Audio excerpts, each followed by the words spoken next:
Welcome to today's episode, where we dive into the latest research on colchicine and its role in reducing cardiac events after a myocardial infarction.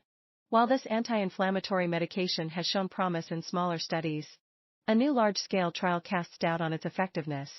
The CLEAR study enrolled over 7,000 participants, randomizing them to receive either colchicine or a placebo. After 3 years, researchers examined outcomes like cardiovascular death, additional heart attacks, strokes, or unplanned procedures to restore blood flow. Surprisingly, there was no significant difference between the groups, 9.1%. In the colchicine arm versus 9.3% in the placebo group experienced these events. Interestingly, colchicine did lead to lower levels of C-reactive protein, a marker of inflammation, within the first 3 months. However, this didn't translate to fewer cardiac events.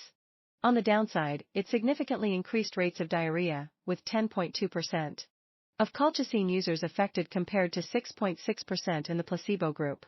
So, why the conflicting data? Previous trials, such as Colchicine and LODOCO-2, hinted at benefits, but they focused on slightly different patient populations.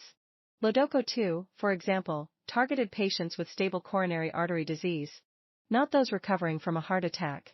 It's unclear whether these differences in trial design or populations account for the discrepancy.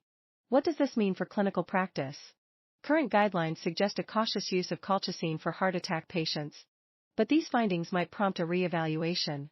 The potential lack of benefit, combined with side effects like diarrhea, could sway clinicians against prescribing it routinely. In short, colchicine's promise in heart health remains uncertain. As new evidence unfolds, doctors and patients will need to weigh the risks and benefits more carefully. Thanks for tuning in. Catch you next time.